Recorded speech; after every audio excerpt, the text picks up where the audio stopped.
اس کے بعد آگے کیا کہا گیا؟ کس کے لیے ہے؟ لمن کان یرجو اللہ، جس کو اللہ رب العالمین سے امیدیں ہیں، اللہ رب العالمین سے ملاقات کرنا چاہتا ہے، جو جنت جانا چاہتا ہے، جو آخرت کے سلسلے میں ایمان رکھتا ہے اور اللہ رب العالمین کو یاد کرتا ہے۔ یہ الگ سے اللہ نے کہا وذکر اللہ کثیرا، اللہ تعالیٰ کو کثرت سے یاد کرتا ہے۔ کیا مطلب ہے؟ ایک تو وہ انسان ہے جو دنیا میں گمراہ ہے، جو دین کو چھوڑ کر کے دنیا کی زندگی گزار رہا ہے، اس کے لیے اللہ کے رسول صلی اللہ علیہ وسلم اسوہ حسنہ ہے۔ اسے چاہیے کہ نبی کے طریقے کو دیکھ کر کے دنیا جینا سیکھے اور آخرت کو بھی بنانا سیکھے۔ اور وہیں پر وذکر اللہ کثیرا، جو کثرت سے اللہ کو یاد کرتا ہے اس کے لیے بھی اللہ کے رسول اسوہ حسنہ ہے۔ کہیں ایسا تو نہیں یاد کرنے میں اتنا آگے نکل گیا ہے کہ اللہ کے نبی کے طور طریقے کو چھوڑ کر اپنے انداز میں اللہ کو یاد کرنا شروع کر دیا ہے۔ امام المتقین بھی وہی ہے، امام المہتدین بھی وہی ہے، اور بیٹوں میں بھی سب سے بہترین بیٹے اپنے والدہ کے بارے میں اور لوگوں کو بیٹا کیسے ہونا چاہیے سکھانے کے بارے میں، اور باپ بھی سب سے بہتر وہی ہے، شوہر بھی سب سے بہتر وہی ہے، تاجر بھی سب سے بہتر وہی ہے، مجاہد بھی سب سے بہتر وہی ہے۔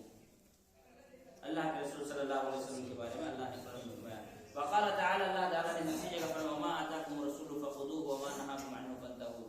اللہ تعالیٰ نے فرمایا وما آتاکم الرسول، تمہیں رسول جو کچھ دے دے لے لو، وما نهاکم عنه فانتهوا، جس سے روک دے اس سے رک جاؤ۔ ایک اس حدیث کی تشریح میں ایک حدیث بیان ہے، اس آیت کی تشریح میں ایک حدیث بیان کرنا چاہتا ہوں۔ اللہ کے رسول صلی اللہ علیہ وسلم نے فرمایا اذا اتیتکم بامر فآتوہم بما استطعتم۔ اس سے پہلے جملہ ہے کہ اذا نہیتکم عن شیء فانتهوا، جب تم میں سے کسی کو میں کسی چیز سے روک دوں تو اس سے رک جایا کرو، اور جب کسی چیز کا حکم دوں تو طاقت بھر اس پر عمل کرو۔ اس کو سمجھنے کی ضرورت ہے، ہمارے سماج میں اس چیز کو جاننے کی ضرورت ہے۔ جب کسی چیز سے روکا جائے تو ٹوٹلی رکنے کا حکم ہے، وہاں پر یہ نہیں کہا گیا کہ طاقت بھر رکو، نہیں، جہاں روکا جائے وہاں مکمل رکو، اور جہاں حکم دیا جائے وہاں طاقت بھر عمل کرو۔ بات سمجھ میں آ رہی ہے؟ اس کا مطلب یہ ہے کہ جتنا ہو سکے اتنا نیکی کرو، لیکن گناہ سے مکمل طور پر پرہیز کرو، بلکہ جتنا ہو سکے اتنا گناہ سے بچو۔ یہ جملہ غلط ہے۔ حدیث یہ کہتی ہے، اللہ کے رسول صلی اللہ علیہ وسلم نے یہ بیان کیا کہ جب تمہیں کسی چیز سے روک دوں تو مکمل رکو، اور جس چیز کا عمل کرنے کا حکم دوں اس میں جتنی طاقت ہو اتنا عمل کرو۔ اور یہ بھی انسان کو یاد رکھنا چاہیے کہ اللہ تعالیٰ نے دین اسلام میں کوئی ایسی چیز واجب نہیں کی جو انسان کی طاقت سے باہر ہو۔ آدمی کہے گا کہ بیماری کا حالت میں نماز مشکل ہوتا ہے، لیٹے لیٹے آدمی کو نماز پڑھنے کا جب اجازت ہے تو اس سے آگے بڑھ کر انسان کچھ نہیں کر سکتا۔ اس کے بعد اللہ رب العالمین نے یہاں بتایا کہ نبی جو دے وہ لے لو، جس سے روک دیں اس سے رک جاؤ۔ اس کا مطلب یہ ہے جو دیں وہ دین کا حصہ ہے، اور جس سے روک دیں وہ عذاب الہی کا ذریعہ ہے۔ جسے دینا ہے، جو کچھ دے رہے ہیں اسے اپنانا ہے، اسی طریقے پر عبادت کرنی ہے، اور جن چیزوں سے روک دے اس سے مکمل طور پر بچ جانا ہے۔ بھلے وہ یہ تصور نہ کرے چلو نماز روزہ چھوڑیے، کھانے پینے کی چیز تو ہے، کوئی دقت کی بات نہیں ہے، ایسا انسان کو نہیں سوچنا چاہیے، اس زندگی کے ہر حصے میں ہونا چاہیے۔ وقال تعالی، اسی طرح دوسری ایک آیت اور نقل کی گئی، قل ان کنتم تحبون اللہ فاتبعونی یحببکم اللہ، اگر تم اللہ سے محبت کرتے ہو تو تم میری اتباع کرو، اللہ تم سے محبت کرے گا۔ یعنی نبی کے طریقے پر چلنے والے کا سب سے اہم اور سب سے عظیم ترین فائدہ یہ ہے کہ اس کو اللہ کی محبت مل جائے گی، اور جس کو اللہ کی محبت مل جائے اس کو کسی چیز کی کمی ہوگی؟ اللہ تعالیٰ کی محبت۔ ایک حدیث ہے، اللہ کے رسول صلی اللہ علیہ وسلم نے فرمایا جب اللہ تعالیٰ کسی سے محبت کرتا ہے تو جبرائیل علیہ السلام کو بتاتا ہے کہ فلاں انسان سے میں محبت کرتا ہوں، تو جبرائیل علیہ السلام اس انسان سے محبت کرنے لگتے ہیں۔ پھر جبرائیل علیہ السلام تمام فرشتوں کو بتاتے ہیں کہ اللہ رب العالمین فلاں بندے سے محبت کرتا ہے، تو سارے کے سارے فرشتے اس سے محبت کرنے لگتے ہیں، یہاں تک کہ اللہ کے رسول صلی اللہ علیہ وسلم نے فرمایا پھر دنیا کے لوگوں کے دلوں میں اس کے لیے محبت پیدا کر دی جاتی ہے۔ انسان اگر لوگوں کی نظروں میں اچھا بننا چاہتا ہے تو سب سے پہلے اس کو اللہ کی محبت حاصل کرنی ہوگی۔ اللہ کی محبت حاصل کرنے کے لیے نبی کی اتباع ضروری ہے۔ قل، آپ کہہ دیجئے، ان کنتم تحبون اللہ، اگر تم اللہ سے محبت کے دعوے میں سچے ہو تو اس دعوے کی دلیل پیش کرو۔ اس دعوے کی دلیل کیا ہے؟ فاتبعونی، میری اتباع کرو، یحببکم اللہ، اللہ تعالیٰ تم سے محبت کرے گا، ویغفر لکم ذنوبکم، اور اللہ رب العالمین تمہارے گناہوں کو معاف کر دے گا۔ پہلا فائدہ اللہ کی محبت، دوسرا فائدہ گناہوں کی مغفرت۔ اس کا الٹا کر لیں، جو نبی کی اتباع نہ کرے، جو نبی کے طریقے پر نہ چلے، جس کی عبادتیں نبی کے طریقے پر نہ ہو اس آدمی کا کیا حال ہوگا؟ اللہ کی محبت بھی چھین جائے گی، گناہ معاف ہوں گے نہیں، الٹا بڑھ جائے گا۔ ہمارے یہاں پر انسان عام طور پر اپنی مرضی سے عبادت کرنے کا عادی ہے۔ ایک مولانا صاحب ہم سے ملے، کہا کہ آپ کے اہل حدیث مسجدوں میں جاتے ہیں تو وہ زور دے دے کر نبی اور نبی نبی بھائی، نبی سے محبت تو ہر آدمی کرتا ہے۔ ہمارے ایک جماعت ہے وہ اس طرح کرتے ہیں، اب بریلویوں کو یہاں جاؤ تو وہ لوگ نبی کی عظمت اور نبی سے محبت کو تقریر کرتے ہیں۔ کون دنیا میں ایسا مسلمان ہے جو نبی سے محبت نہیں کرتا؟ سب تو اللہ کے نبی سے محبت کرتے ہیں۔ اور اہل حدیث کا یہاں جاؤ تو ہر کسی کو گھسیٹے رہتے ہیں کہ روزہ میں اس طرح سے روزہ رکھو، یہ نبی کا طریقہ ہے، نماز یہ ہے، یہ نبی کا طریقہ ہے۔ بھائی کوئی فیدن کرتا ہے کر دے دو، نہیں کرتا ہے نہیں کرنے دو، اس کا معاملہ ہے، ٹھیک ہے، اس کو جیسے سمجھ میں آ رہا ہے کرنے دو۔ آپ دنیا کو بتائیے نبی کے کھانے کے آداب کیا ہے، نبی کے چلنے کے آداب کیا ہے، نبی کے سونے کے آداب کیا ہے۔ میں نے کہا نبی کے کھانے کا آداب کو آپ کو جاننا ضروری ہے، نبی کی عبادت کا آداب آپ کو جاننے کی ضرورت نہیں ہے۔ آپ کو یہ جاننا ضروری ہے کہ نبی کے جوتا پہننے کا طریقہ کیا تھا، لیکن یہ جاننے کا ضرورت نہیں ہے آپ کو کہ نبی کی عبادت کرنے کا طریقہ کیا تھا، نماز کا طریقہ کیا تھا، روزے کا طریقہ کیا تھا۔ کچھ تو عقل رکھو یار، ایسی کوئی بات کرتا ہے؟ تم کو نہیں کرنی ہے نبی کے طریقے پہ بات، منمانی کرنی کرو بھائی، ہم تھوڑی پولیس ہونے تو کو پکڑے بھی نہیں، قیامت کے دن اللہ جانے تم جانا، لیکن اس طرح سے بات انسان کو نہیں کرنا چاہیے۔ کہتے وَمِنَ السُّنَّةِ أَحَادِيثٌ كَثِيرَةٌ مِنْهَا، کہتے ہیں حدیث میں رسول اللہ صلی اللہ علیہ وسلم کے طریقے پر عبادت کرنے کے سلسلے میں بہت ساری حدیثیں ہیں، منہا اس میں سے چند یہ ہیں۔ قول رسول اللہ صلی اللہ علیہ وسلم، اللہ کے رسول صلی اللہ علیہ وسلم نے فرمایا علیکم بسنتی وسنت الخلفاء الراشدین المہدیین من بعدی عضوا علیہا بالنواجذ وإیاکم ومحدثات الامور فإن كل محدثة بدعة وكل بدعة ضلالة وكل ضلالة في النار۔ اللہ کے رسول صلی اللہ علیہ وسلم نے فرمایا، یہ حدیث بڑی زبردست حدیث، اس کو بہت زیادہ انسان کو سمجھنے کی ضرورت ہے۔ ہمارے یہاں اہل حدیثوں میں بھی کچھ لوگ گمراہی کے شکار ہو رہے ہیں حدیثوں کو نہ سمجھنے کی وجہ سے۔ میں ابھی وہ مسئلہ بتاؤں گا کہاں پر جا کر اٹکتے ہیں لوگ۔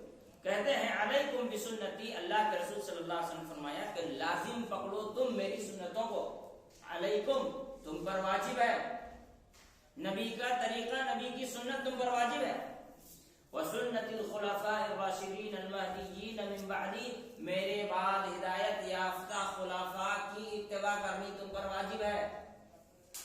عضوا علیہا بالنواجذ، اس کو تم دانت سے دبا کر پکڑو۔ انسان دانت سے دبا کر پکڑنے کی بات کیوں کی جا رہی ہے؟ کیونکہ انسان سب سے زیادہ طاقت تبھی لگاتا ہے جب دانت سے کسی چیز کو پکڑتا ہے۔ کوئی چیز دانت میں لگا کر آدمی کھینچتا ہے تو پھٹ جاتا ہے، لیکن دانت سے نکلتا نہیں ہے، اسی لیے کہا اس کو دانت سے دبا کر۔ نواجذ یہ جبڑے کو دانت کو کہا جاتا ہے، آخر کی جو 3 دانت ہوتے ہیں اس کا نواجذ کہا جاتا ہے۔ وَإِيَّاكُمْ وَمُحْدَثَاتِ الْأُمُورِ، اور بچو تم نئی چیزوں کو جنم دینے سے، فإن كل محدثة بدعة، کیونکہ ہر نئی چیز بدعت ہے، وكل بدعة ضلالة، ہر بدعت گمراہی ہے، اور ہر گمراہی کیا ہے؟ جہنم تک لے جاتی ہے۔ یہاں اس بات پر غور کریں، اللہ نے فرمایا، اللہ کے رسول نے فرمایا میری سنت، میرے خلفاء راشدین کی سنت، اس کے بعد کہا نئی چیزوں کو گڑنے سے اجتناب کرو۔ اس کا مطلب یہ ہوا کہ اللہ کے رسول کی سنت، صحابہ اکرام کی سنت کے علاوہ جو چیزیں ہوں گی وہ نئی چیزیں ہوں گی۔ اللہ کی سنت، نبی صلی اللہ علیہ وسلم کے صحابہ خصوصاً خلفاء راشدین المہدیین کی سنت، ان کے علاوہ جو چیزیں ہوں گی وہ کیا ہوں گی؟ بدعت ہوں گی۔ یعنی صحابہ اکرام کا عمل، رسول اللہ صلی اللہ علیہ وسلم کا عمل، یہ دونوں حجت ہے۔ اب میں یہاں پہ جو بتانا چاہتا ہوں اس پر آپ دھیان دیں۔ ہمارے یہاں کچھ لوگ ایسے ہیں جو اپنی مرضی سے حدیثوں کو سمجھتے ہیں۔ میں نے یہ سمجھا، یہ بات سمجھ میں آئی، صحابہ اکرام نے اس حدیث پر کس طرح سے عمل کیا ہے، ان کی تشریح کیا ہے، ان کی تعلیم کیا ہے، وہ جاننے کی ضرورت نہیں محسوس کرتے ہیں۔ نتیجہ یہ ہوتا ہے کہ گمراہی کے شکار ہوتے ہیں۔ بہت سارے اہل حدیث تراویح نہیں پڑھتے، اپنے آپ کو اہل حدیث کہنے والے بہت سارے تراویح نہیں پڑھتے۔ کیا کہتے ہیں؟ رسول اللہ صلی اللہ علیہ وسلم نے 3 دن پڑھی ہے، اس کے علاوہ پڑھنا کیا ہے؟ بدعت ہے۔ اس کے علاوہ پڑھنا کیا ہے؟ بدعت ہے۔